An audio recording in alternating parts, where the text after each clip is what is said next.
So, hello and good evening to one and all present here. Okay, so yeah, there was a bit of a connection problem. That's why it was difficult for me to join. So, yeah, welcome you all to the course on experimental biochemistry, which is being taught by Professor Shomode and Professor Shagota Das Gupta of IIT Kharagpur. Okay, so today is the week 3 course which I will be taking on this particular NPTEL course, like the experimental biochemistry.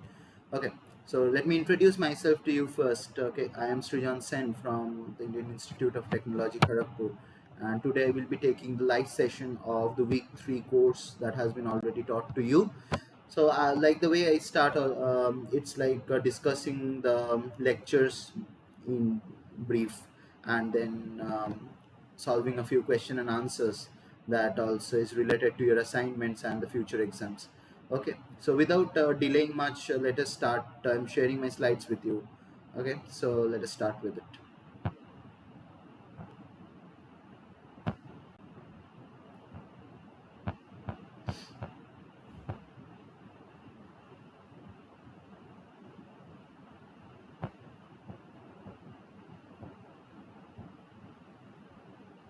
Okay, so I guess my slide is visible to you all.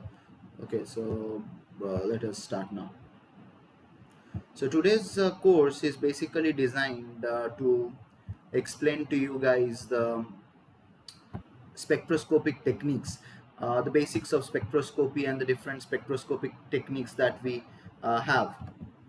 Okay, so let us see how we can discuss on it, because you have already seen the lecture slides before. Now what I would be telling is the things in brief. So the basics of spectroscopy mainly deals with the interaction of radiation with a sample. So the study of molecular or atomic structure of a substance by observing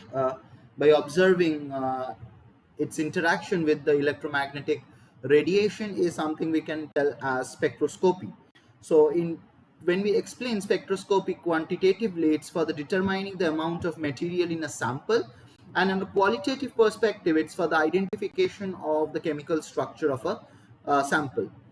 So most of us are very much aware of the different ways an energy can be transmitted, and this phenomenon comes together in all total in a physical entity called the electromagnetic spectrum. Now, the difference between these sources of radiation is the amount of energy that they radiate. The radiation of from these sources and the other sources covers a lot of energies. So it's about playing around with energies and the different radiations at a molecular or atomic level. So we call this as the spectroscopy. Now, the electromagnetic spectrum, which we have already seen or we have heard of, is basically it has a wide range of. So the spectrum is widely spread, starting from the radio waves, which have a longer wavelength, to a shorter wavelength of the gamma rays, and a vice versa manner. It has so the longer wavelength indicates a lower energy followed by a lower frequency, whereas the shorter wavelengths provides you with a higher energy and a higher frequency. So in one way, we can tell that radio waves have longer wavelength, lower energy and lower frequency compared to gamma rays, which are shorter in wavelength with high energy and a higher frequency. So low energy radiation has a longer wavelength and high energy radiation has a shorter wavelength. Now this radiation energy can interact with the molecules. The strength of this radiation energy interacts with the molecules in different ways. Like you have the high sources which are required for the breaking of bonds, which includes your X-rays, then the gamma rays. Whereas there are medium energy sources which are responsible for exciting electrons, like we have the UV visible spectroscopy. Now there are other energy sources. So there are different energy sources that are used in the different forms of that are used in different you can tell different roles. So these energies have different roles. Like for breaking of bonds, you have the X-rays, gamma rays. For the vibration of chemical bonds, you have the infrared radiations. And for the rotation of chemical bonds, you have microwaves or the radio waves. So in one way, you can tell that a radiation with a shorter wavelength and a higher energy is required for breaking of bonds and exciting of electrons, but you require a much lower energy for vibrations across the chemical bonds, or having its rotational effect across the chemical bonds. Now, one spectroscopy which attracts us more, or which we are a lot concerned about, is because of the visible spectroscopy, that is responsible for providing us with the sense of color. So color is nothing but a sensation which occurs when the light enters the eye, focuses on the retina, and this light actually initiates a photochemical reaction in the nerve cells attached to the retina, and these transmit impulses to the brain that gives us a proper sense of the color. Now, eyes have different cells. You have the cone cells, the rod cells. So the cones are responsible for giving color, and three types which picks up the primary colors of red, blue and green, whereas the rods gives us the gray, black, and also it is used for the night vision. So all the colors that we sense are made up of three colors across.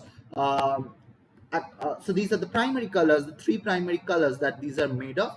Apart from, we have white, gray, and black.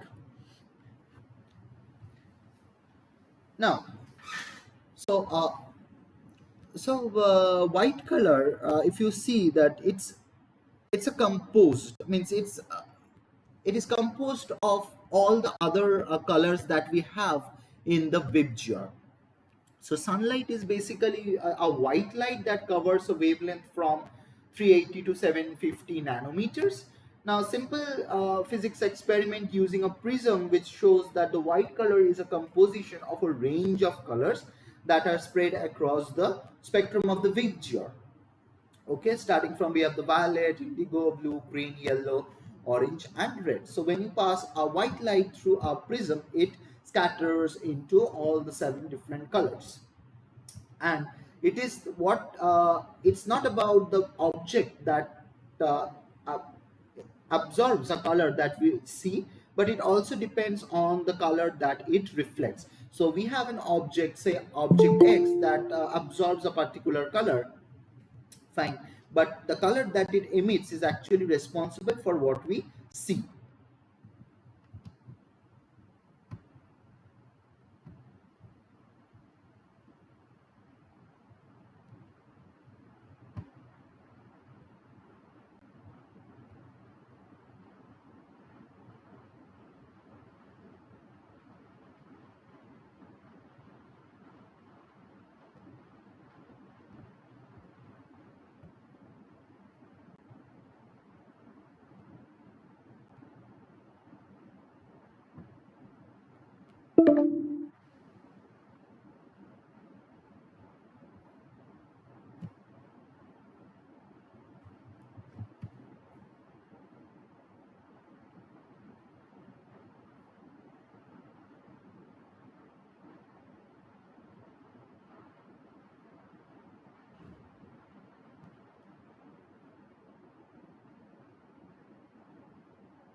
Okay.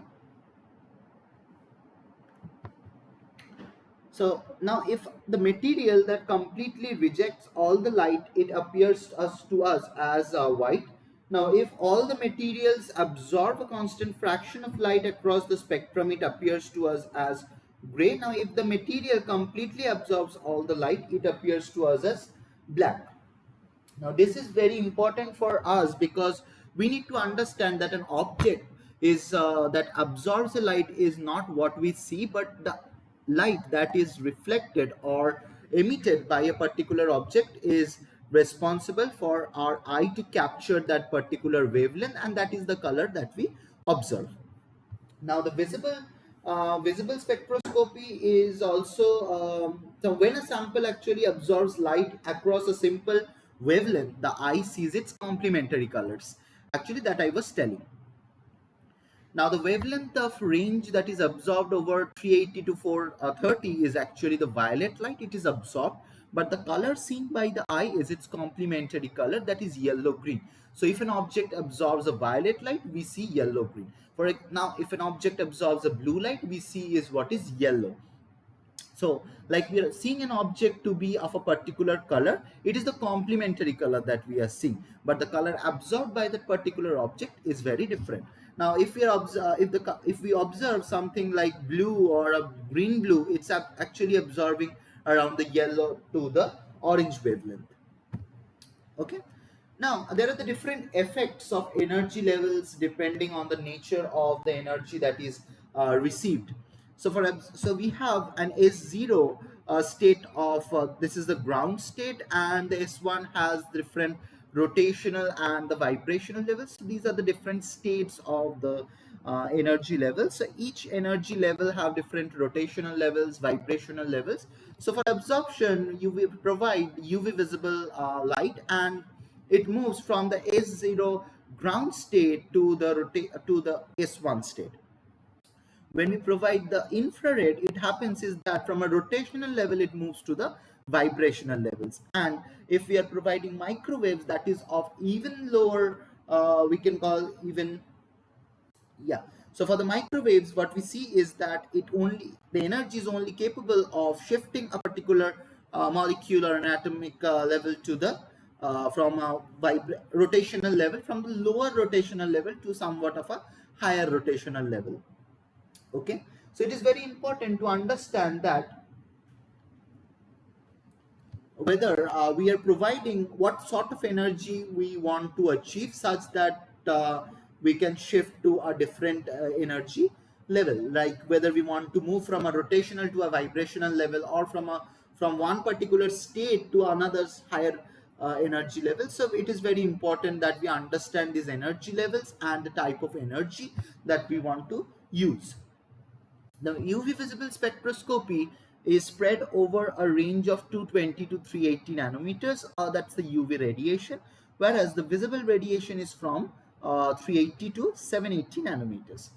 Now, substances that absorb varying amounts of UV or visible radiation at a particular wavelength is the colored compounds that absorbs the energy in both UV and visible region of the electromagnetic spectrum. Now, these substances can be liquids or solids, and the measurements are made with instruments which we call as the spectrophotometers. Now, modern instruments are usually coupled to microscopes that allows the solid samples and very small samples of solids and liquids to be analyzed both qualitatively and quantitatively. Now, for example, what happens is that it's very important to understand, because there will be a lot of numerical problems associated with this particular concept. So we have a sample right over here,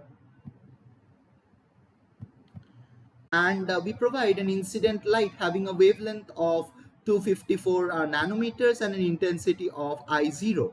On the other hand, what happens, we get a transmitted light of intensity IT. So if a particular wavelength of UV or visible radiation can be isolated from the source and passed to a sample which can absorb a radiation and transmittance of light energy to an intensity of IT, it will be definitely less than the incident light intensity, that is I0. So I0 is more than IT or greater than IT. So the amount of light that is transmitted with respect to the incident light is known as transmittance. Now we can define transmittance as T, which is equal to IT by I0. That is the intensity of the transmitted light divided by the intensity of the incident light. Now where we are going to use it, so the percentage of transmittance can be utilized or can be explained as percentage T, which is equal to I0 by IT into 100. But this is all about transmittance. It does not tell you anything about the absorbance. Now why do we need absorbance? Because transmittance does not give us a proper explanation of either the molar extinction coefficient, because it's the amount of transmitted light. The amount of light that is absorbed will give you information about the molar extinction coefficient or the concentration. So for this, we have another equation that explains as absorbance is equal to minus log to the base of 10 transmittance. Okay, so absorbance is minus log base 10 of IT by I0, and from there we plot absorbance versus the wavelength, and we get a spectrum like this, from where we can tell that whether a compound or a sample absorbs, at which wavelength does it absorb the light.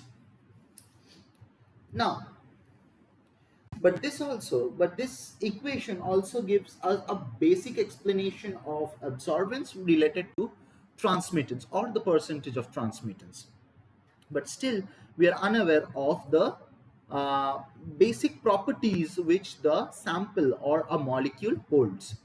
For this, there are the different laws of spectrometry which the different scientists named Lambert and Beer explained. So absorbance is proportional to the path length of the absorbing medium, which was said in Lambert's law.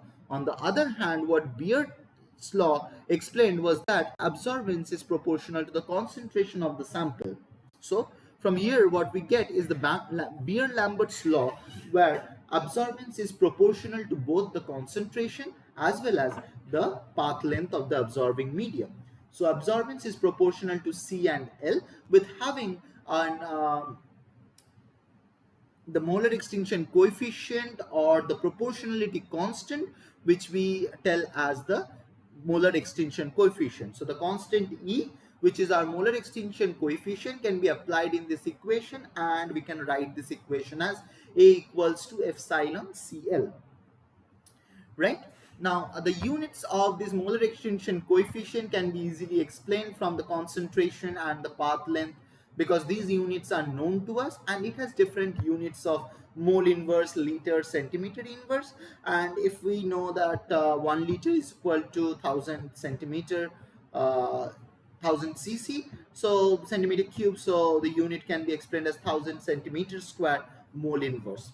So these are the different units of the molar extinction coefficient, using which we can explain the properties of the sample, as well as we can get to know the molar extinction coefficient of a particular protein sample or any macromolecule, and so on and so forth.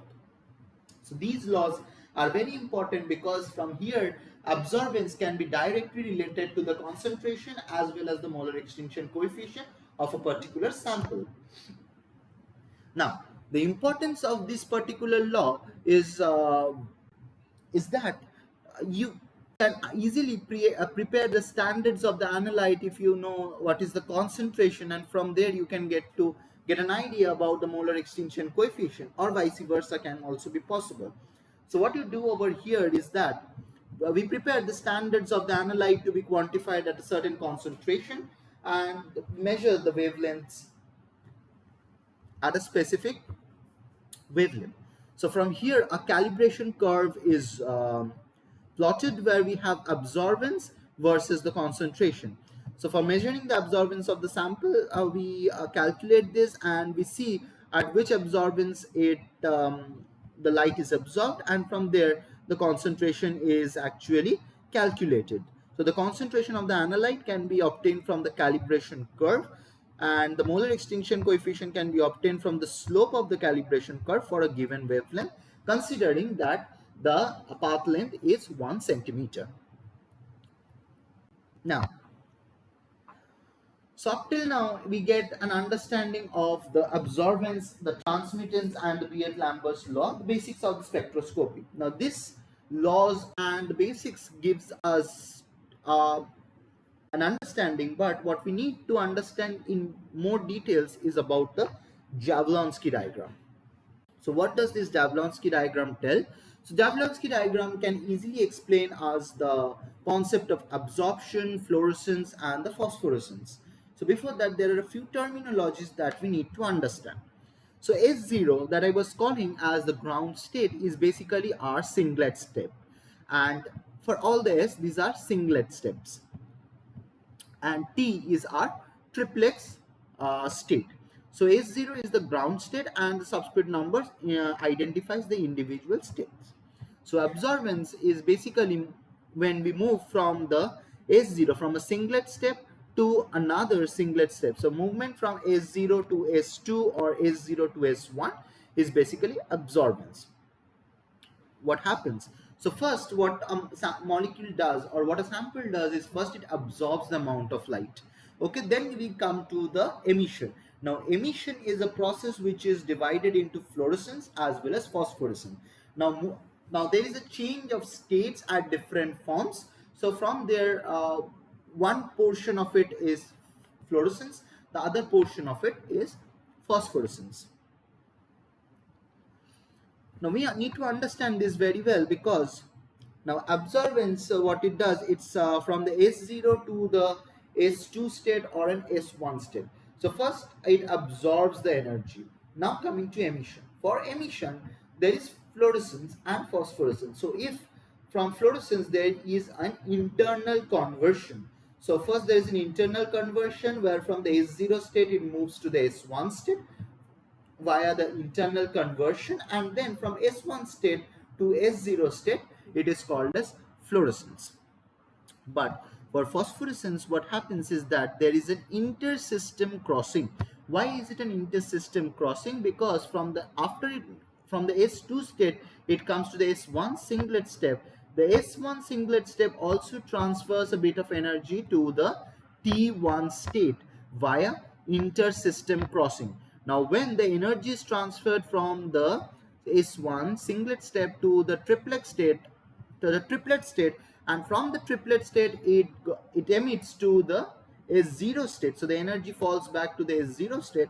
This is known as for phosphorescence. Okay, so first there is emission, then we have fluorescence from the S1 state to the S0 state via the inter-system crossing, internal conversion, sorry. And when for phosphorescence, it is first the so first there is an inter-system crossing where from the S1 state we move to the T1 state and then to the ground state. So these are the three phenomena that happens during absorption and emission, and Jablonski diagram is a proper example which from where we can categorize between the fluorescence as well as the phosphorescence. So there are different energy levels of the molecular orbitals. So if we see over here, we have the LUMO or the lower unoccupied molecular orbital. We have the HOMO, higher occupied molecular orbital. So this is the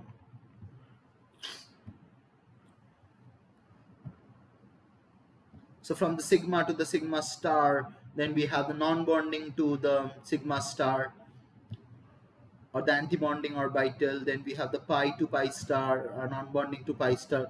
So these are all the favorable energy states that happens for a carbonyl carbon, or you can tell like that. Okay,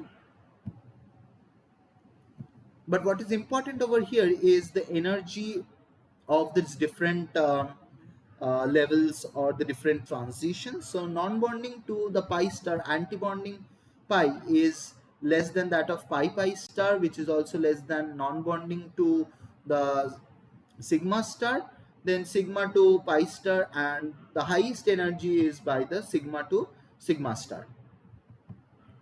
So you can see over here, sigma to sigma star has the highest, then sigma to non-bonding to sigma. Okay, so then non-bonding to the sigma star, then non-bonding to pi star.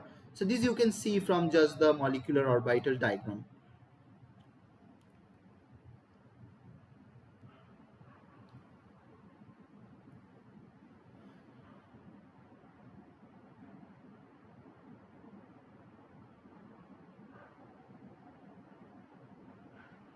Okay. Now, Now, when we have now when I have explained the Jablonski diagram, if that's clear to you, now from there another concept arrives at the Stokes shift.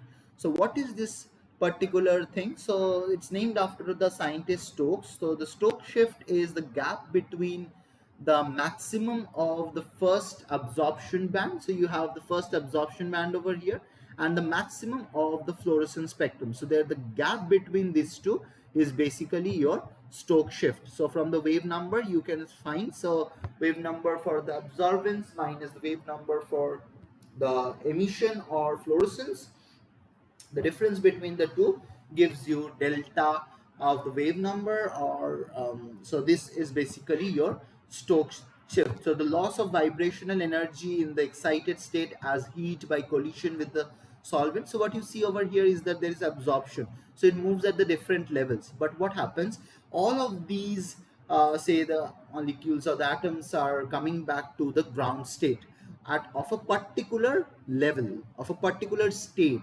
So from S1, even if it's at, so you can consider these as the different staircases. So they can move. So from the ground state, you start from V0 and you can move up to S1 or V1, 2, 3, 4. But for emission, everyone has to be in a straight line and from there you come back. So now the energy that is lost because of the molecules coming, or the atoms that are coming back, the electrons that comes back to this particular level. So the amount of heat that is generated is basically your Stokes shift, or you can explain the loss of heat in the terms of Stokes shift. Now there are different examples of the fluorophores that you have. You have the fluorescein. Okay, then you have the yttrium bromide bound to DNA. So these are different fluorophores. Okay. Next, the lifetime of, so the excited states decay exponentially with time. So we know minus I is equal to I naught e to the power minus t by tau. So I naught is the initial intensity at time 0, I is the intensity at some time t, tau is the lifetime of the excited state, and kf is equal to 1 by tau, where kf is the rate constant of fluorescence. So these are some few small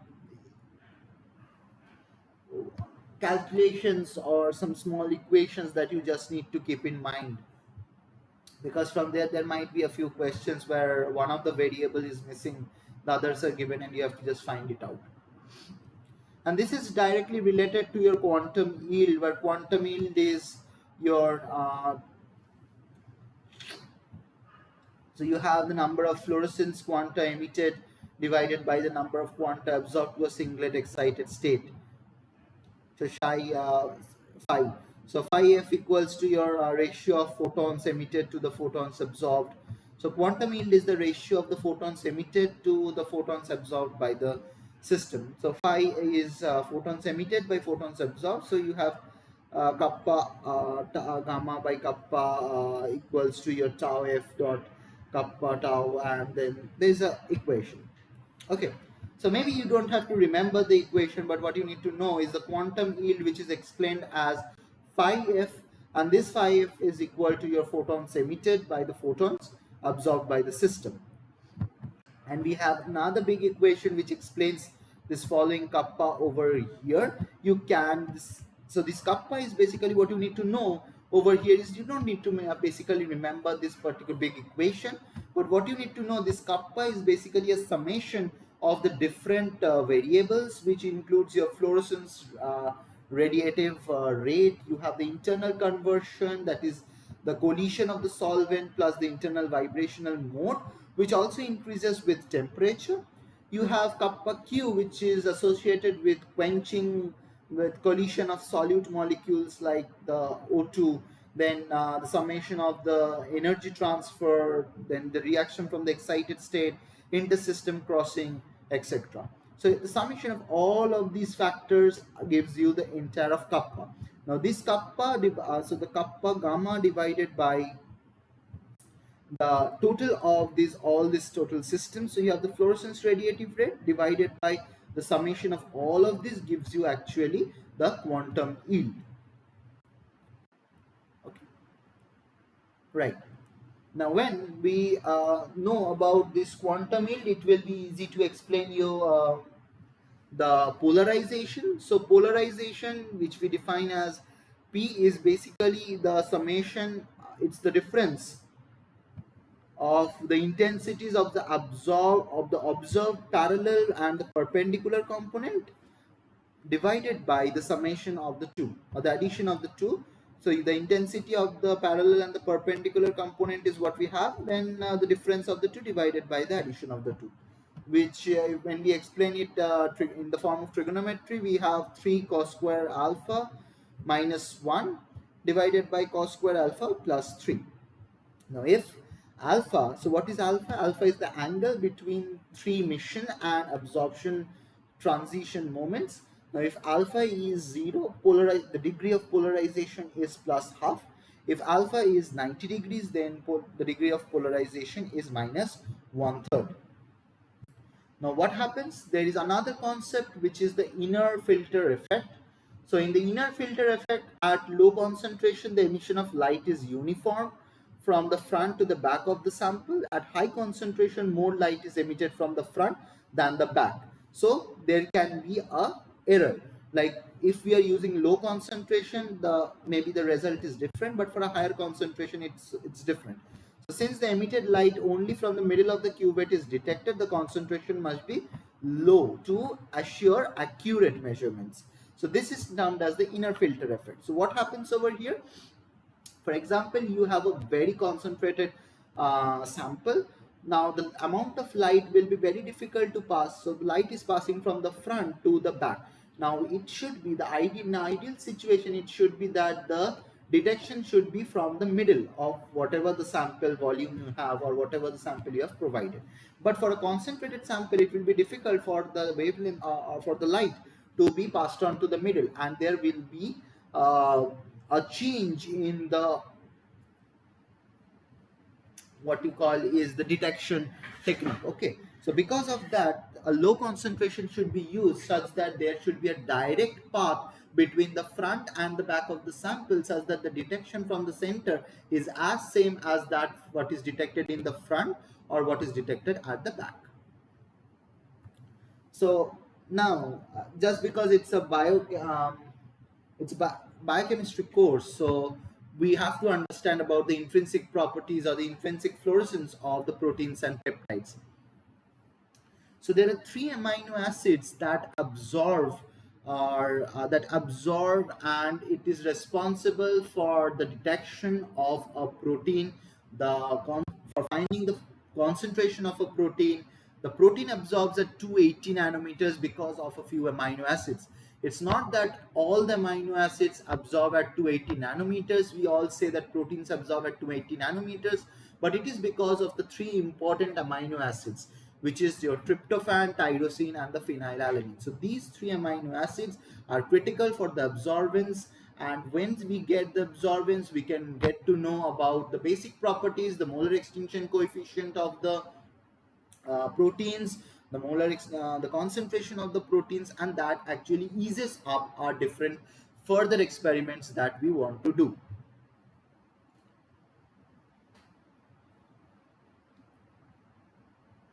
Okay, so there are the different absorption properties which are given over here, like tryptophan absorbs at 280, tyrosine at 274, phenylalanine at 257.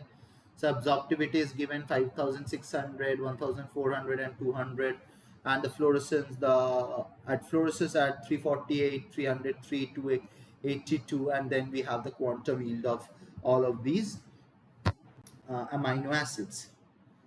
There are different amino acids of the even the DNA, which is given over here. You have the guanine, cytosine, uracil, adenine, and all.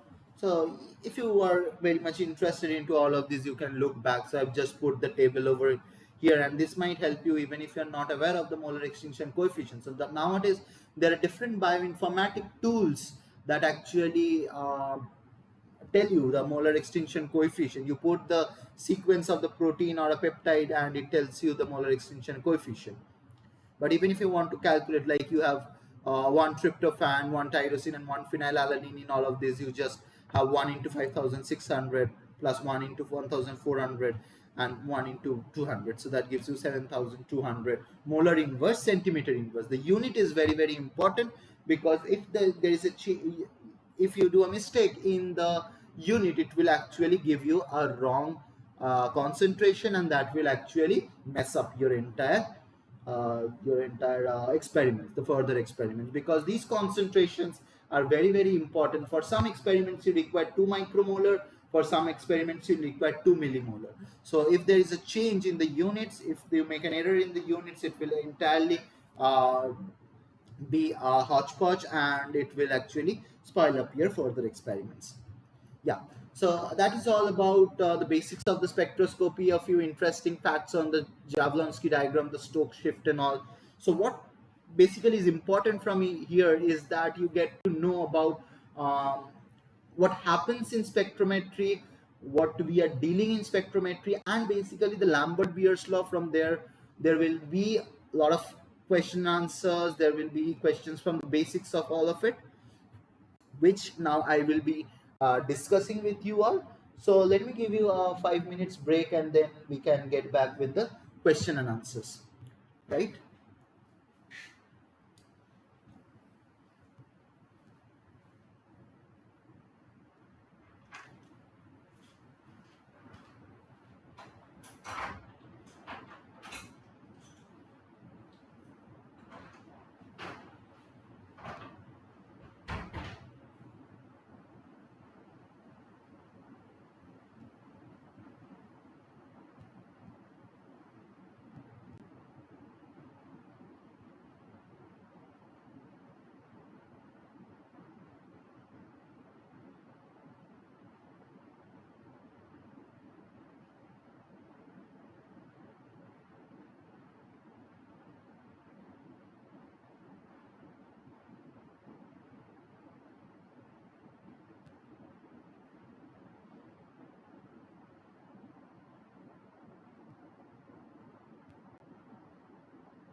Okay, so let us start with the practice problem. So the first question, it says, which of the following radiations have the most potent effect on the molecular rotation and vibration? So I was just maybe in the beginning of from where I started teaching, this slide becomes very important, where the energy is directly related to the roles at a molecular level. So like you see, for breaking of bonds, you have X-rays and the gamma rays. For the exciting electrons, you have the UV visible spectroscopy. Vibration in chemical bonds for the infrared. And the rotation of chemical bonds, you have microwaves and radio waves. Okay. So just keep these things in mind as we go on to the first question, where we have the potent effect on the molecular and the molecular rotation and the vibration. Okay. So we have X-ray, microwaves, UV radiation, and the infrared. So the correct answer over here, we can all see that for the molecular vibration, it's the infrared radiation, and for the molecular rotation, we have the microwaves. X-rays and UV have higher frequency and higher energy, which can be used for other electronic excitations. But so microwave is correct option over here, and the infrared. So A is the correct answer.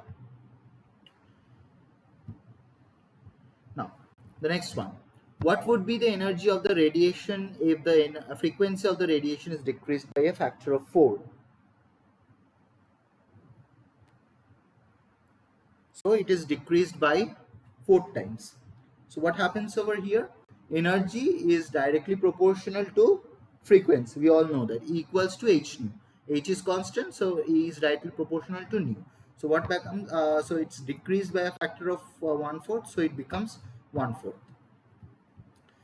So what is the range of the ultraviolet?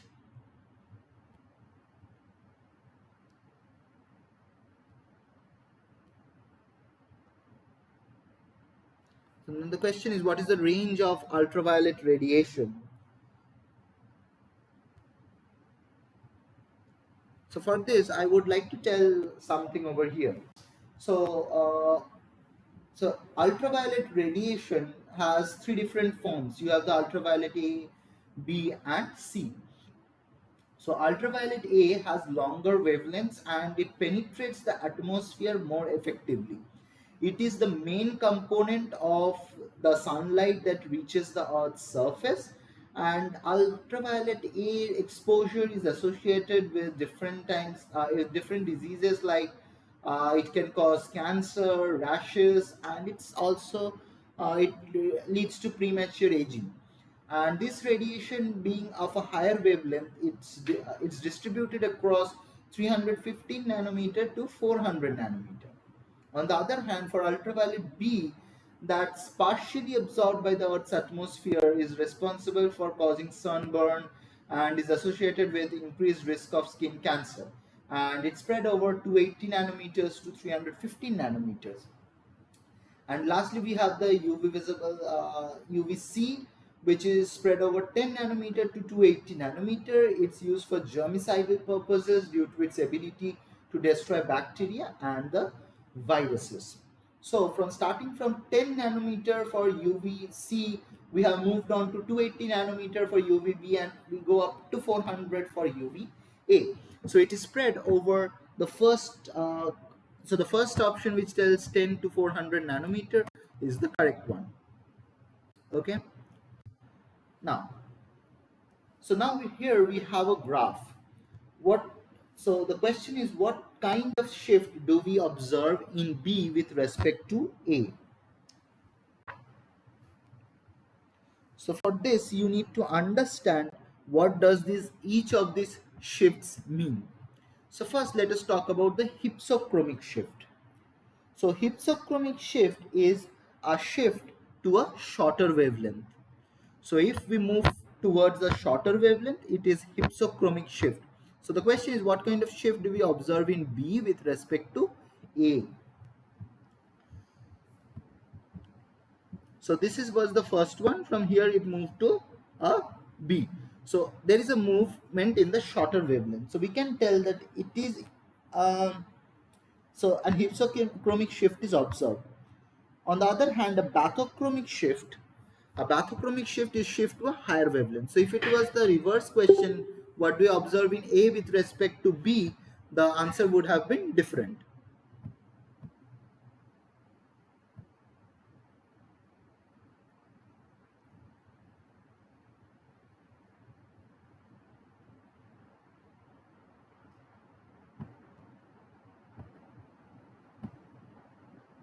Okay. On the other hand, we have the hyperchromic shift and the hypochromic shift. So hyperchromic shift is increase in absorbance and hypochromic shift is decrease in absorbance. So you see from A to B there is an increase in absorbance. So 1 and 3 are the correct options over here. Whereas hypochromic is decrease in absorbance. Okay, so the option B is the correct one over here. The next one, which of the following states is correct with an electron emitting energy and transitions from a higher energy level to a, so higher energy antibonding to a non-bonding orbital. So it's a direct question. So higher energy antibonding. So we have the pi star over here to N.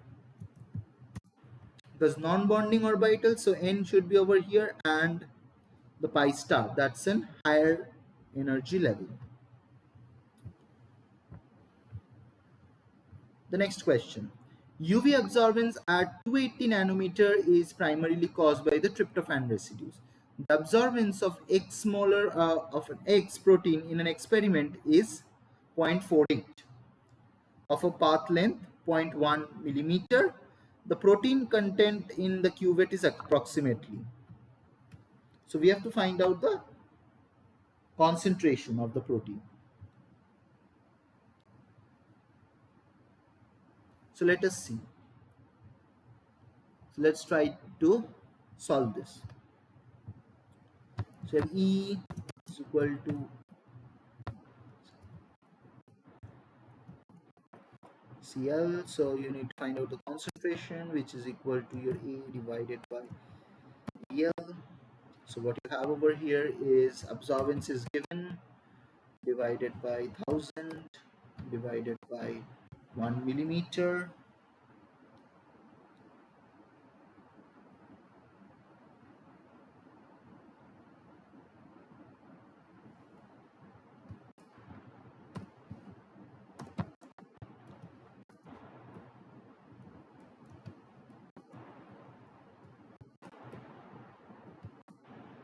Which is equal to your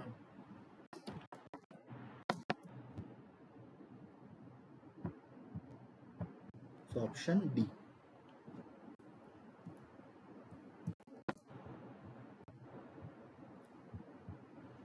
The next question, a student is going to measure the concentration of RNase A protein in elution buffer.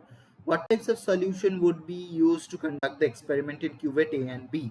So A has distilled water, B has RNase A, both RNase A should be RNase A, B should be elution buffer, A should be any buffer, B should be RNase A.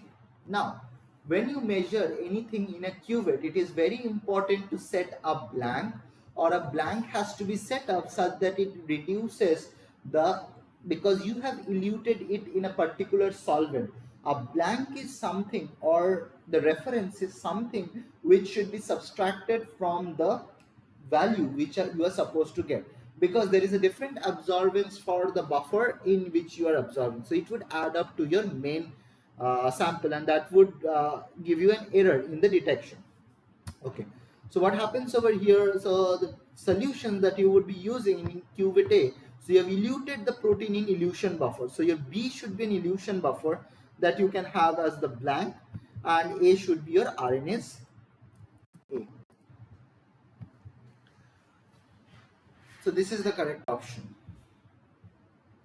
The next question. The double beam spectrometer differs from a single beam spectrometer. So if you know about the diagram of it, it was more easy. So the answer to this is that in a double beam spectrometer, what happens is you have a light source and a chopper that splits the light into two halves. The first half is spread across, is known as the reference beam, which goes to the monochromator, and the other half is goes to the sample beam, to the sample cell, or where you have the flame and the furnace, to the monochromator towards the detector. So first you need to have a chopper over here. So this chopper splits the light into two parts, which passes through the reference and the sample cuvette. So this is the correct option over here. The next one, which of the following is true for a far UV spectroscopy? So for a far UV spectroscopy, what you have over here,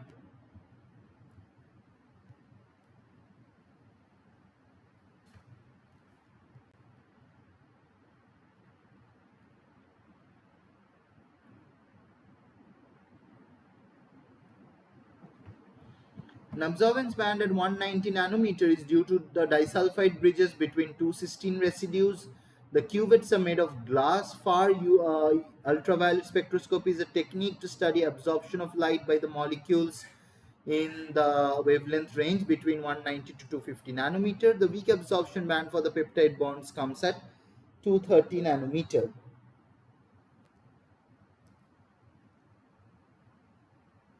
So first we need to understand that fluorescence cuvettes are made of quartz. Since quartz transmits around 80% of the light, which is higher than glass or plastics. So all the four sides have to be transparent in nature. So the cuvettes are made of glass is incorrect. Even the first one is also not correct. The absorption band of 190 is due to the disulfide bridges, and the weak absorption band for peptide comes around with 30 nanometer is also not correct. So the correct option over here is the far UV spectroscopy is a technique to study the absorption between the range of 190 to 250 nanometer. So here we have an amino acid that absorbs a UV region at 280 nanometer, which is mainly due to what? So there are many functional groups given over here. So what is the one because of which it absorbs? And if you know it, yes, absorption around 280 nanometer is due to the chromophoric moieties present in a particular molecule. And here the chromophoric moiety is the side chain where we have the phenolic group. The phenolic group that is attached. The phenolic group that is attached over here at side chain is basically responsible for the absorption or the chromophoric moiety.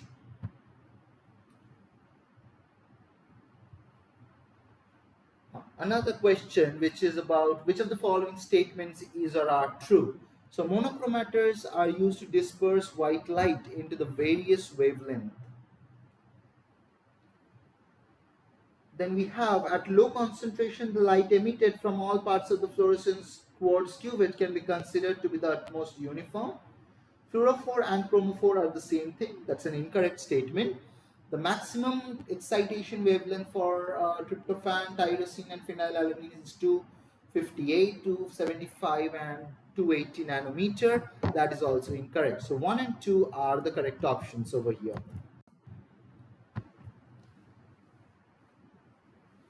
Another question of a similar type.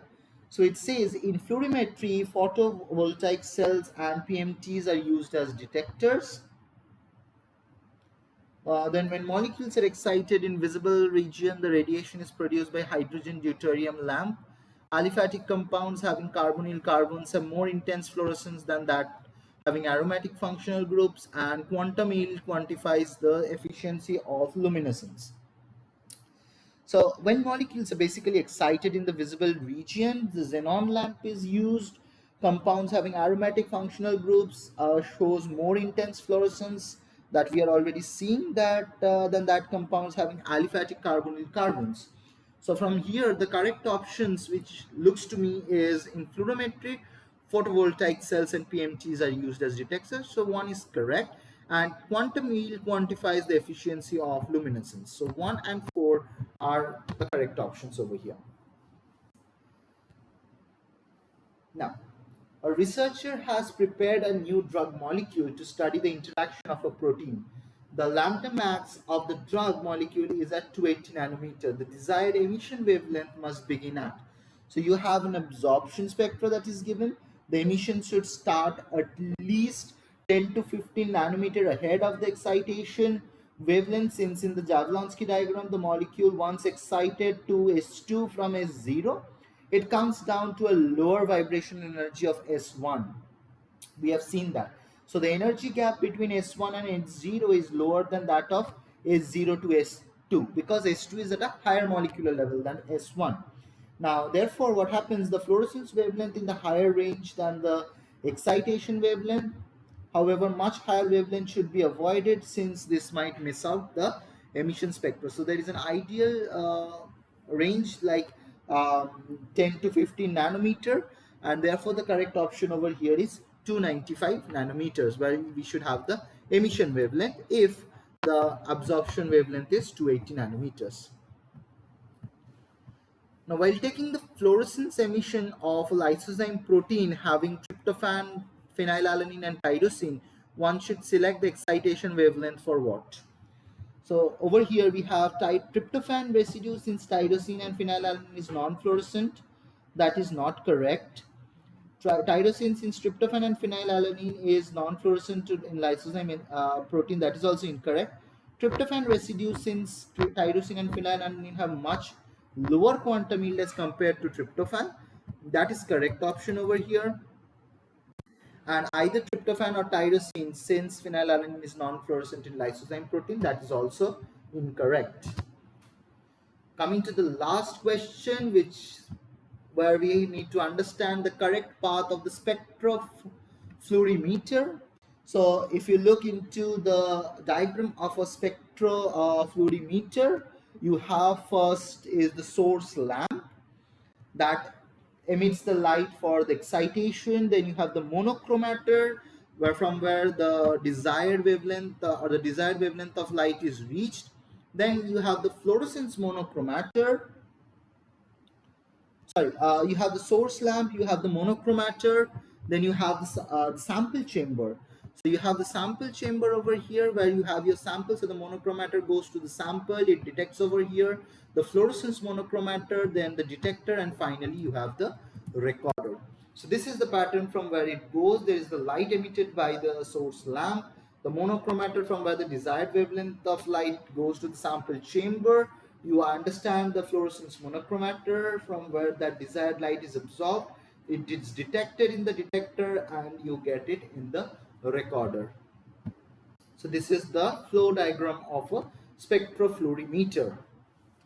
So that's all about the practice problems related to the spectroscopic techniques. Now all of these slides would be definitely shared with you by the NPTEL team, and